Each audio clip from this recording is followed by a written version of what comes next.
Thank you, Prime Minister, for attending and giving us your speech.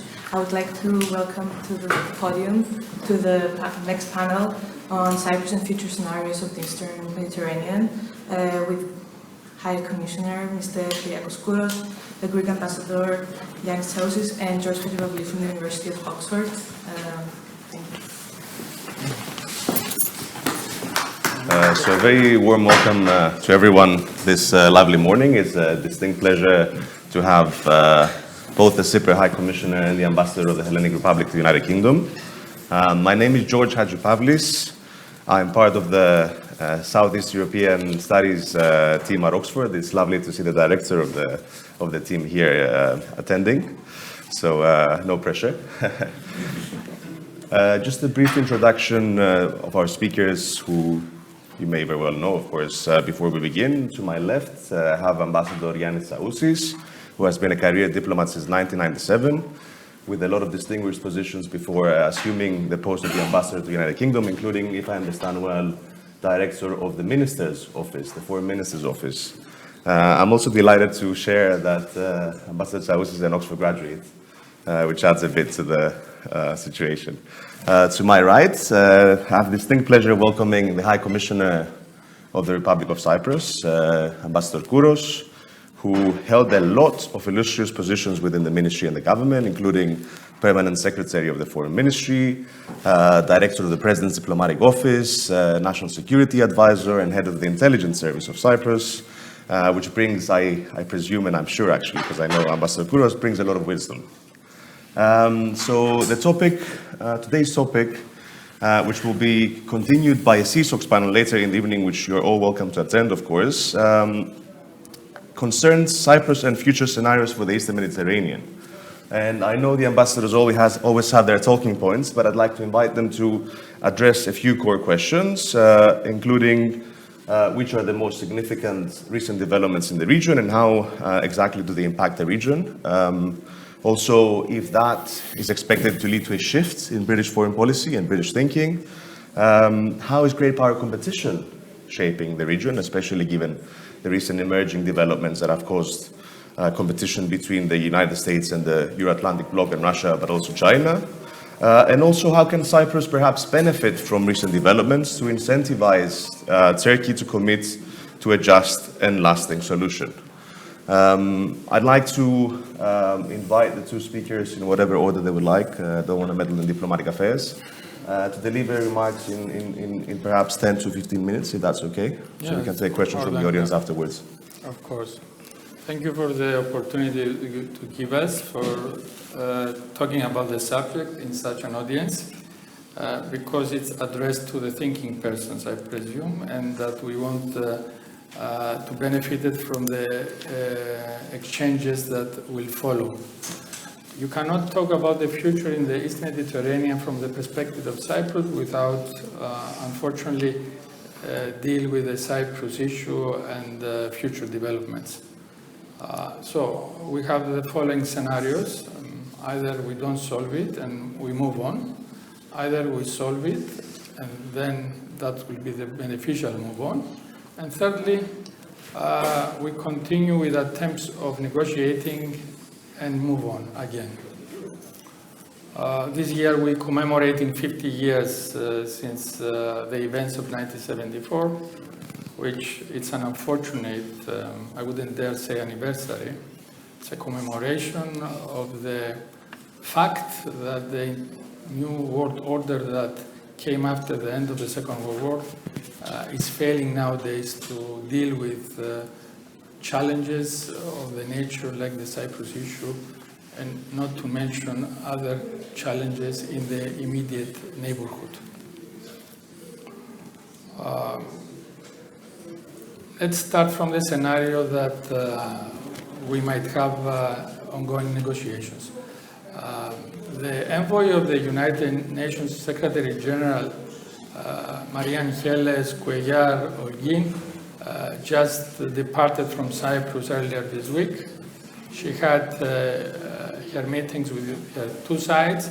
She also dealt with civil society in Cyprus in her attempt to figure out how to bring back to the negotiating table the two sides. This shows how challenging is the situation. We are not talking about an envoy on behalf of the UN who is coming to the island to engage in negotiations, but the new stage talks about an effort for making possible the return to the negotiating table. The narratives are not new. The Greek side, the government side, is that we believe that a lot of work has been done, which has culminated in the 2017 meeting of Grand Montana, and we believe that we could continue from there. And the other side, the Turkish Cypriot leadership, but also Ankara, believes, has submitted a new narrative, which is not new for us who unfortunately are older.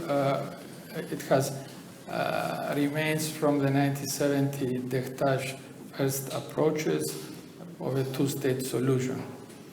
So the challenge for the UN and other stakeholders is how to convince, the international community is always trying to convince both sides to make an effort to return back to negotiations, but the government of Cyprus expects that the international community will convince the Turkish side to put aside this new narrative and see that it will be much more beneficial for the Turkish community if we continue from where we left in 2017 or something like that. What we expect from stakeholders and countries like Britain, whom it's a guarantor power, it will support this effort and help us out with engage again with negotiations leading to the reunification of the island. So this is the one scenario, and this means that it is obvious after 50 years that we couldn't wait for a solution of the Cyprus problem to happen and then see how the Republic of Cyprus should move on in its region, both internally on restructuring and becoming a modern state, which was a result also of the accession of Cyprus to the European Union, because it's expedited and gave us a frame, the European values and principles, which helped us, and the know-how on how to manage our shop. And at the same time, because we are in a very challenging neighborhood, I don't need to remind the audience that our immediate neighbors are Syria, Lebanon, Palestine, Israel, Egypt, and Libya. So a number of them countries, you are aware how unstable they are and how they transform the region to a hub of instability. However, Cyprus, because it's a member of the European Union, remains a beacon of stability, and this is the added value that our inclusion to the European family brought to Cyprus, because it helped us becoming more useful to the neighborhood we live in. The other two scenarios, that we don't solve the Cyprus issue and we move on, it's not in the mandate of any president of the Republic of Cyprus. Every president of the Republic of Cyprus is elected, and the number one issue he has to deal with is the solution of the Cyprus issue. Nikos Christodoulidis has been the current president, has been a foreign minister, has been engaged in politics for a long time, and he was a career diplomat, so he knows well how to proceed with that issues, and I will come back if the questions permit me. The third scenario is we solve the Cyprus issue. It will be instrumental, helpful for the region. It will benefit Turkey, it will benefit, I believe, Greece. It would benefit also pockets of instability in the region, and the Britons, of course, because they have a fiscal presence on the island, and it will be very helpful for all of us to see the future in a brighter direction. Thank you, High Commissioner. Mr. Ambassador, over to you. Yes, well, it is it may sound rather trivial, for a Greek ambassador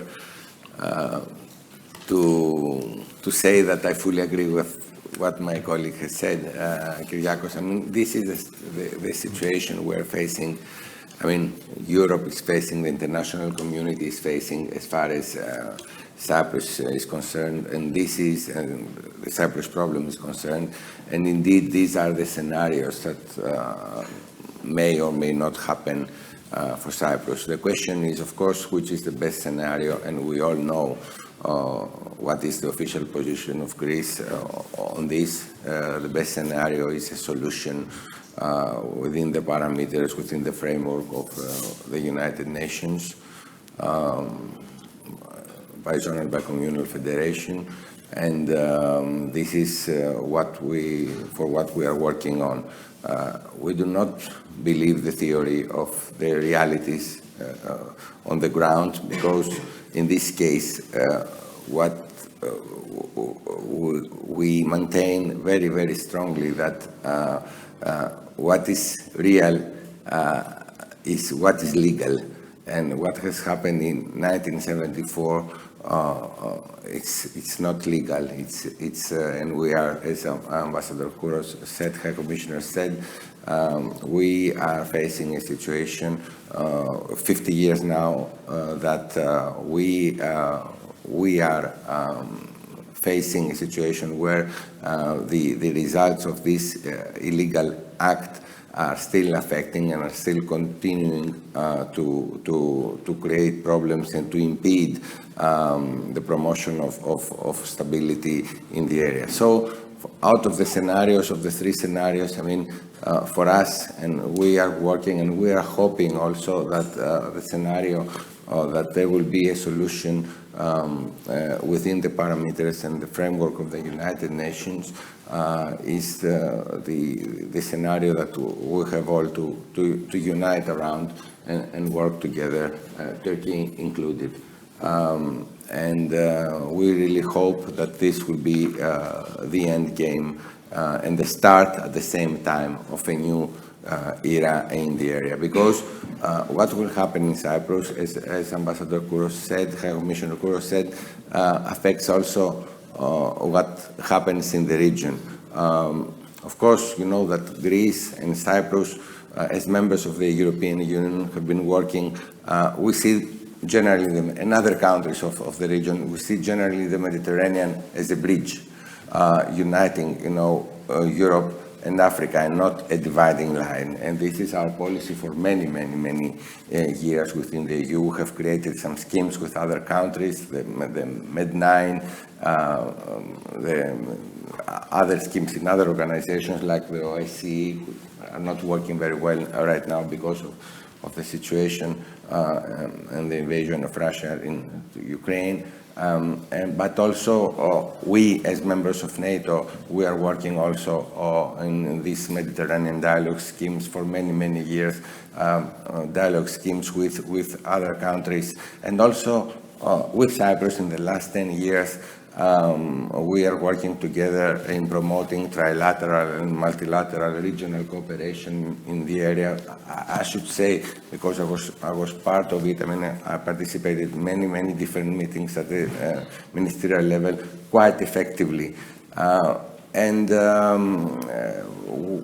we believe that we have created a new reality, and this is not only with the countries of the Middle East, but also with the countries of the Gulf. And there are these trilateral, and in the Balkans as well. We're working together in the Balkans as well. And exactly these kind of efforts project us, both of us, as what we really are. I mean, beacons of stability in the area, as members of the European Union, as Ambassador said, but also as countries who believe in international law and believe in UN legality. So we will continue, and we would be very happy to welcome. We will continue very happy to welcome Turkey in this sphere, of legality, of stability, of cooperation, of synergies, to use a Greek word, so that we can work all together, especially in this particular period of time where we are facing crisis in Ukraine, but also in Gaza and other places. We do not forget the Middle East in general, not only what is happening in Gaza right now. Syria has always and is always a problem, continues to be a problem for stability. And of course, it's not only, the migration issue which we are discussing, we are trying to solve, and we are facing all together and addressing all together, but there are also other issues that may really create problems. Greece and Cyprus, in a very practical way, they are trying to contribute to promote stability. Of course, you have mentioned the efforts in the humanitarian sphere, and of course the maritime corridor and the Amalfi operation that Cyprus is promoting, and we think that this is a very effective way to try to address this issue in this particular area, in this particular moment in time there in Gaza in particular, and also we are doing our share, not only in the humanitarian part, but also as far as the security and the energy security and the supply chain security in the wider area. As you know, Greece is leading the Aspinall operation of the European Union in the Red Sea, and we are trying to be helpful there as well. So that we preserve energy security and supply chain security, and of course the minister has mentioned that how important this is for shipping, and how important this is for the prices and food safety, food security, and also, as I said, energy security and supply chains in general. We're becoming also, as Cyprus is, a logistics hub. So that we can help, in promoting, in trying to supply Europe with what is needed from this part of the world. I mean, through the Eastern Mediterranean, and we, as countries that we are. As I said, we are promoting stability. We have taken very clear positions as far as international law in both crises, in Ukraine and also in Gaza, the right of self-defense of Israel, but also the protection at the same time of international humanitarian law, and also in Ukraine, as the UK has done. We have been very clear from the beginning on our position against the invasion, with these principles actually, and the practical cooperation and synergies we are trying to promote, and the steps we are taking in the humanitarian aspect and field, and also as far as promotion of security in the region. I think this proves the role that our two countries can play. And I can speak only for Greece, but I know that Cyprus does likewise in this particularly turbulent area in this particular difficult period of time. Thank you, Ambassador. If I may just exercise moderator privileges and ask a follow-up before we open the Q&A, I would like to ask the following. One of the core reasons why the United States were so keen on getting involved in the East Mediterranean was the consideration that the region can be crucial to Euro-Atlantic security. Energy security is one of the main headlines of the East Med Act of the US Congress, for instance. But as the ambassador kind of alluded, even though it's not detrimental, the continued occupation of Cyprus is an impediment to those energy, maritime, logistics, and multifaceted corridors. So yesterday, or the day before, if I'm not mistaken, we had a meeting between Prime Minister Mitsotakis and the Turkish president. And if I can recall well, the Turkish president said something along the lines, there's nothing unsolvable. Do you think the Greek-Turkish dialogue can positively contribute to the resolution of the Cyprus question, Ambassador? And High Commissioner, how does Nicosia perceive this rapprochement? Yes. Okay. Just to say a few words. Yes, of course, the answer is yes. I mean, it can contribute. You know, the messages that have come out from the meeting of our Prime Minister with President Erdogan were quite clear. I mean, there is a strand of cooperation in different areas, but at the same time, there are issues where the leaders and the countries disagree, and this was very clearly also, stated during the press conference as well. Yes, but this does not mean that the dialogue has to continue and can be also fruitful and productive as far as the issue of Cyprus is concerned. I mean, in the sense to create a climate, as you alluded, conducive to negotiations that could lead to a solution like the one we have been describing this morning with the High Commissioner within the framework and the parameters of the United Nations. Well, I will dare say that usually what we forget, because it's a situation that prevails for so many years, the Cyprus issue remains also an international problem. And not only Greece, but Greece in particular, because of its dual identity, it is also one of the guarantor powers, has to talk with Turkey. And this is how we preserve it, and this is how President Christodoulidis believes that Prime Minister Mitsotakis should always be engaged, or whomever is Prime Minister in Greece, with the Turks in an attempt to incorporate in the discussion aspects of the Cyprus issue. Because at the end of the day, don't forget that Turkey, Greece, and Britain will be invited in a format to tackle the security parameter of any kind of a solution, because they are guarantor powers and the treaties gives them still a say on these matters. So we believe that the Greeks and the Turks should talk. We believe that as long as they talk and we avoid confrontations in the GNE or other in the wider sphere of the Greco-Turkish relations, that is beneficial also for Cyprus because it keeps things calmer. And there should be also a climate in the two capitals, I mean Athens and Ankara, who could be conducive for developments on the Cyprus issue.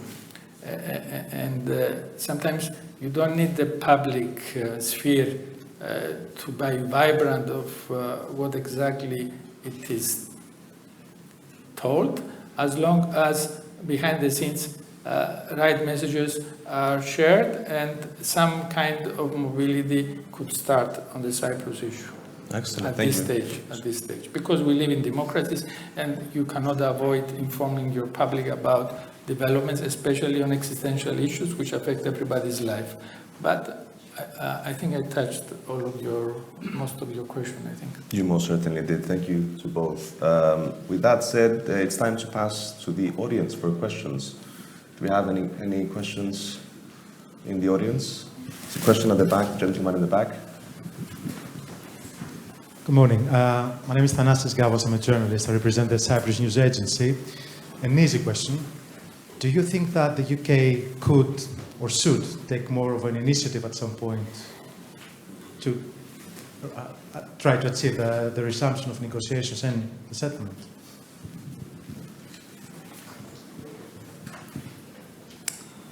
Take one more question from the audience if there's any. Any questions? Okay, let's return to the ambassadors and then we can go through it again. I think I already answered this question subtly. I said that one of the guarantor powers is United Kingdom, so they have it is to their benefit to contribute to the Cyprus settlement because it will be beneficial to all concerned in the wider region. Now, how the British government decides to contribute to that, as long as it helps the efforts for the unification of the island, and they see us eye to eye on steps to be taken, they are more than welcome to try their best. It is a force to be reckoned. It is a member of the Security Council, so it has multiple tasks to perform as far as the Cyprus issue. And I think I said enough for a diplomat.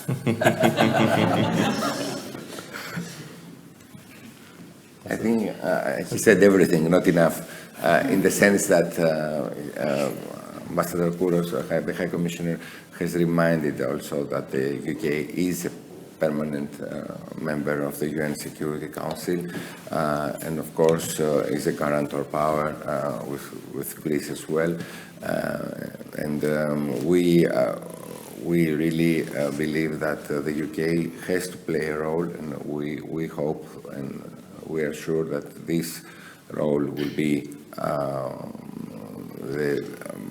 I don't know under which initiative and which way, I mean, this in this particular period of time can be developed, but the UK is always a country where which we all believe that can play a role, it can play a positive role, particularly in its capacity as a permanent member of the UN Security Council, as the guarantor also of the UN legality, not also as a guarantor of Cyprus, for security in Cyprus. Excellent. Questions from the audience? Question in the back, gentleman there. Yes. Hi, my name is Ilia. I'm not a diplomat, so I think I can ask questions or, you know. It always helps. Yeah, it always helps, yeah. My favorite color or something. One idea maybe is for the UK, now they're starting to build better relations with Turkey. Maybe that can be used as leverage potentially, if someone can comment on that. The other thing is the interest that the US is showing in the region and in Cyprus and Greece specifically. Could that be used as a sort of a helping hand, a leverage potentially? Thank you. Excellent question. Thank you, sir.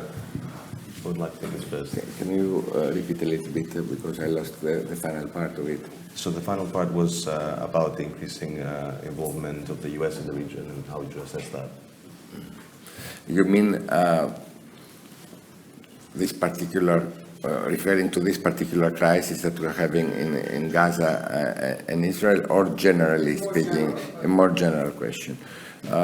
You know, we, again, with Cyprus, we are in a scheme with Israel for many, many years before what has happened there. This is a trilateral cooperation +1, where US, Cyprus, Greece, and Israel cooperate together in energy, but in also other different areas, many different areas, and at the same time, the US is participating and in this scheme, in this 3+1 logic. At the same time, we have the schemes, as I already said, of cooperation with Arab countries, because we are, let's say, countries that will have traditional relations both with Israel but also with the Arab world for many, many years. And this is not now. I mean, from the 70s and even before, there was a lot. We have welcomed a lot of refugees, you know, from Lebanon, from Syria. In 2006, I remember Ambassador Kouros was the ambassador of the Republic of Cyprus in Lebanon, and I was the consul of Greece in Cyprus, and there were a lot of people fleeing from Lebanon through Cyprus to go to Europe and to Canada and to other countries, and we were coordinating together the operations. There is a lot of history, between the peoples, because it's not only the geographic proximity, but also the bonds. So the US knows about that and knows that our countries, can through respecting their principles and their peaceful intentions in the region, can really play a role in approaching, in facilitating the US in being part of the region, but also promote the dialogue with the Arab countries at the same time. Well, the last decade we experienced the change of approach from Washington vis-à-vis the role of Cyprus in the region. I dare say that if, okay, it's not diplomatic, but I will say, 30 years ago, when I was meeting with American colleagues, I had the feeling that I was representing the Republic of the Cyprus problem. Nowadays, I can dare say that they see us as a valuable asset in the neighborhood because of what Yannis described. We are a beacon of stability. Whenever there is a crisis nearby and they need evacuations, starting from diplomatic personnel and going to nationals, etc., Cyprus is there to deliver, all right?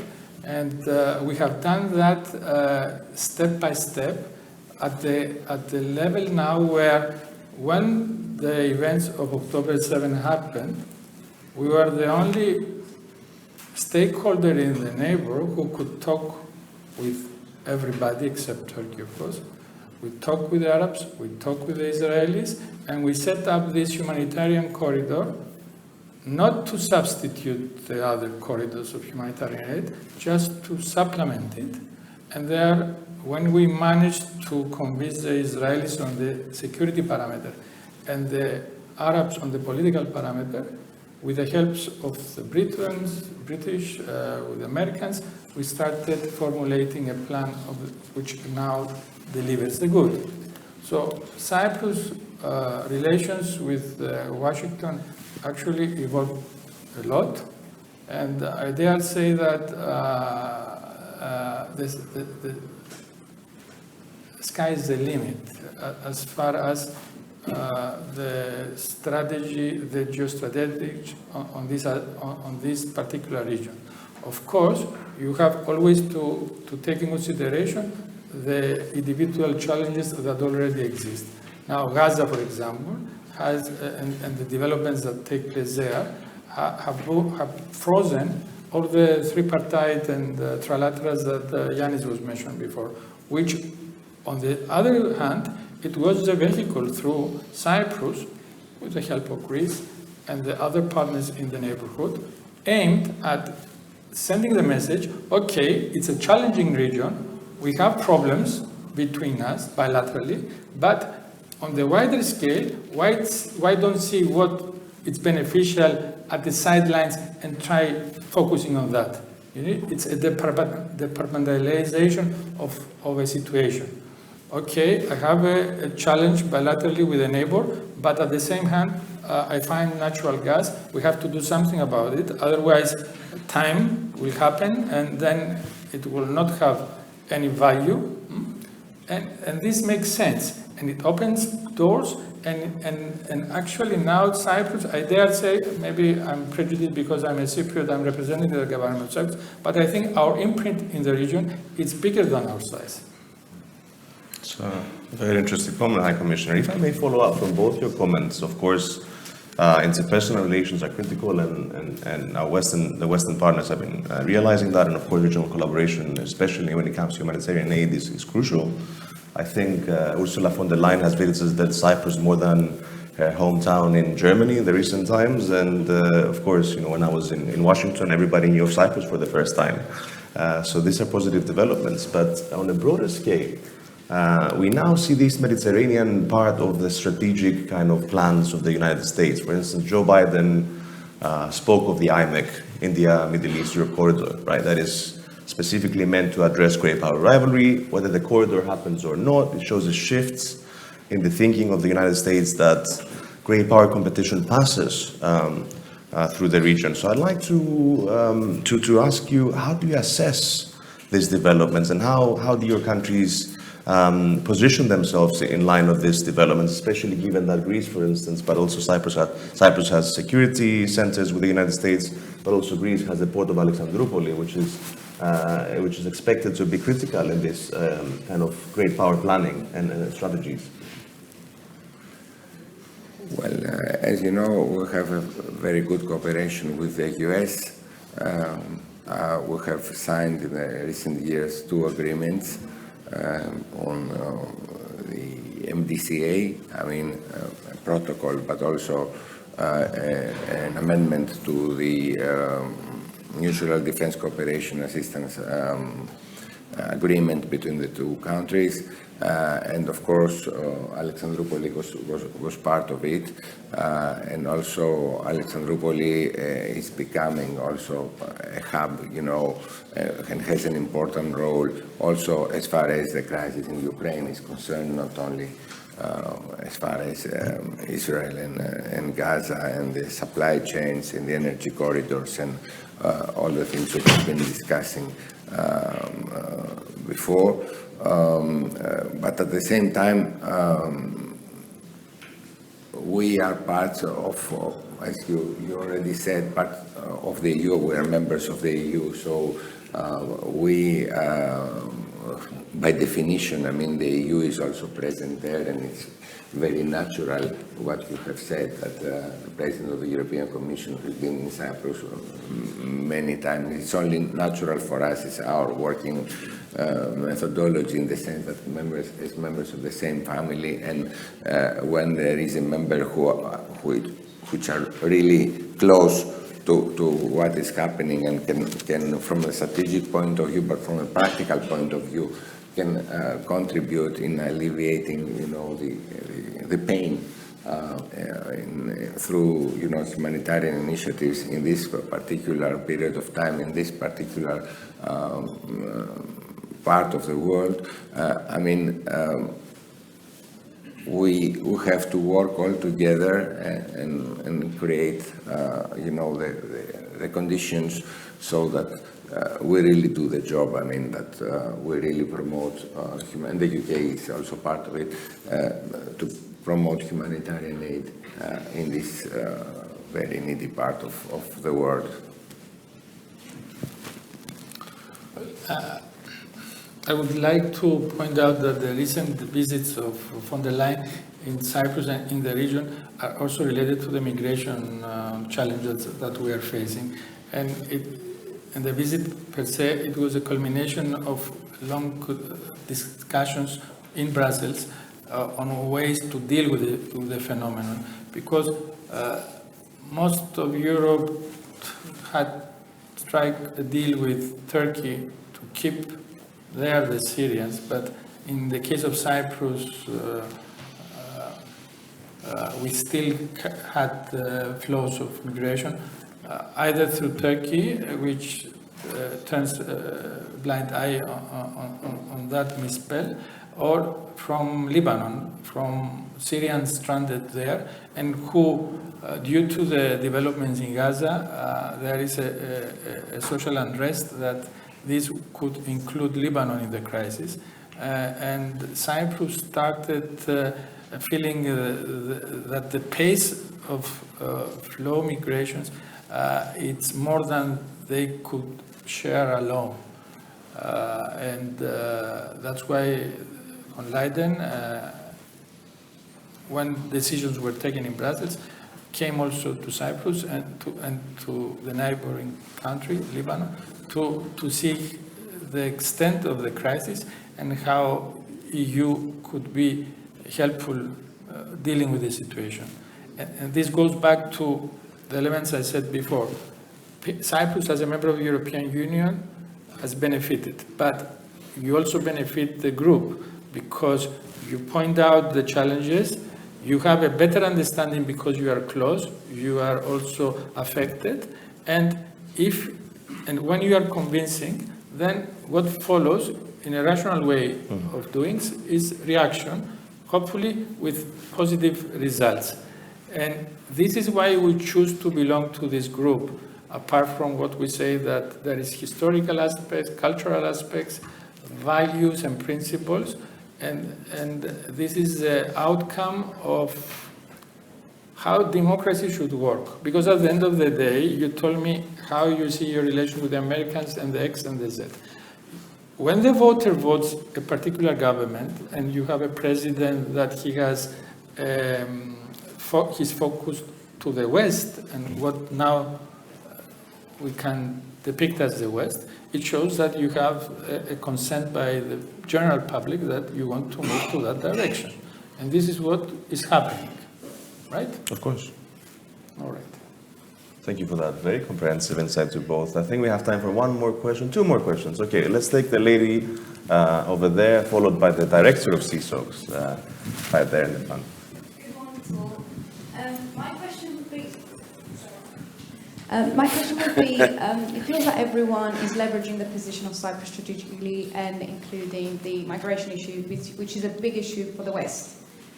But since 2013, with the situation that had occurred with the bank system, later on the golden passports, the name of Cyprus has been tinted in terms of the investments and the business world. And my question is, well, they're leveraging our position. How are we leveraging our position to the West to improve the status of business and restoring Cyprus as a business hub? And that does not include flowing funds through Cyprus and out of Cyprus. Thank you. Thank you for the question. Should we take both questions at the same time? Over there, the gentleman front. Thank you. I'm Othon Anastasakis, and delighted that we are working with the Cyprus Forum. We've got another panel later in the afternoon, which is going to be exciting, talking about other aspects as well of the region. But for the ambassadors, I've got two questions, quick, long, but quick. Now, my first question is about Russia, because obviously with the distancing of Cyprus, the Republic of Cyprus from Russia, and also moving funds in the north as well, which complicates the situation even more. Cyprus getting closer to the United States as well. How that might affect the solution of the Cyprus problem, given that Russia is also a permanent member of the Security Council.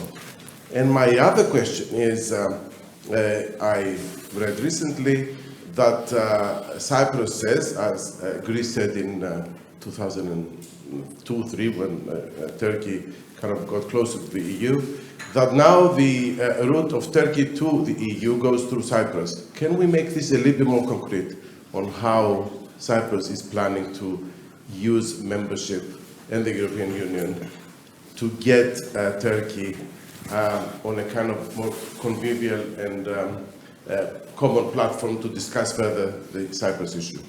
Two excellent questions. Thank you. Who would like to go first? Okay, well, I will take the floor first because I need to respond to the first question there. In 2013, what it happened because the economic crisis that affected Cyprus made us set up a mechanism to respond to the financial crisis. And I think it was acknowledged with the passing of time that it was not set up rightly. That's why we abandoned it. And that's why now we are trying our best to change this negative branding we got from the passports. And we're working diligently to change the attitudes. And actually, if you follow developments in Brussels, you will see that Brussels feels more confident that this partner, this member state, is going back to the right positions it should from the beginning. To the difficult questions you asked, Russia.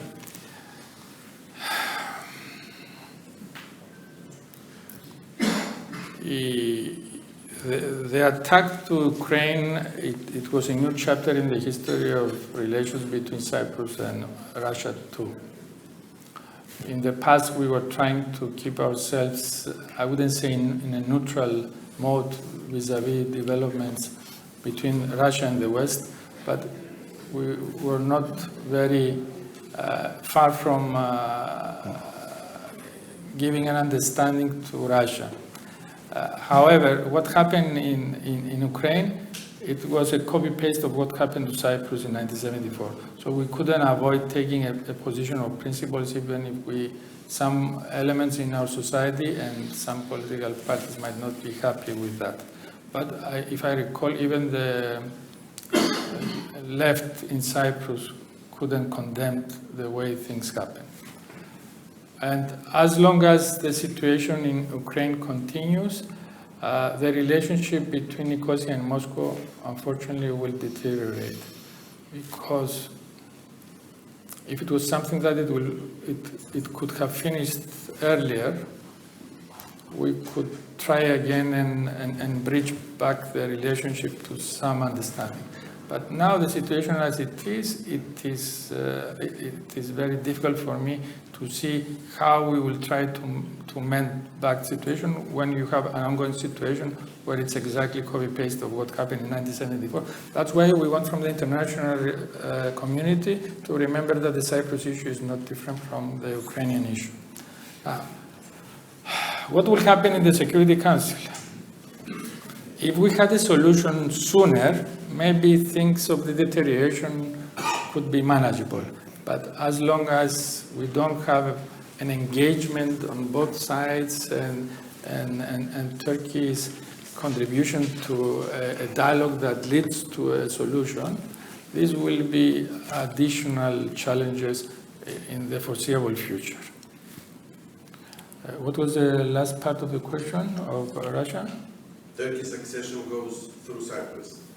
I don't believe this. It's an exaggeration, and for people who don't understand completely how challenging it is to convince your other partners in the European Union that your national priorities are more important than the collective interests. And don't forget that individually, the member states, it's not a federation, it's still a work in progress. Somebody could say it's a confederation, but you have 27 heads of governments who jointly try to figure out how to navigate through challenging times. So Turkey has friends in Brussels, and we are not against that. Actually, we are in favor of this phenomenon because we want, through the friends in Brussels, Ankara to understand what it is beneficial also to them for the sake of the Cyprus parameter. And this is how we work.